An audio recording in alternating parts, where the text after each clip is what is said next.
আসসালামু আলাইকুম। তো এরপরে আল্লাহ তাআলার অশেষ রহমতগুলোর মধ্যে একটি আম। দেখেন, পাতার কোনো খবর নাই, ডালের মধ্যে যাকে যাকে আম ধরে আছে। দেখছেন, আল্লাহ তাআলার রহমত দিলে এখানে কোনো পাতা নেই, শুধু আম।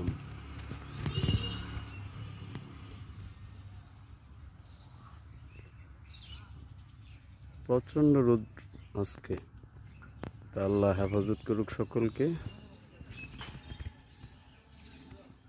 এই মুহূর্তে বাতিস মুস্তাকে ফার্ম থেকে সকলকে স্বাগতম।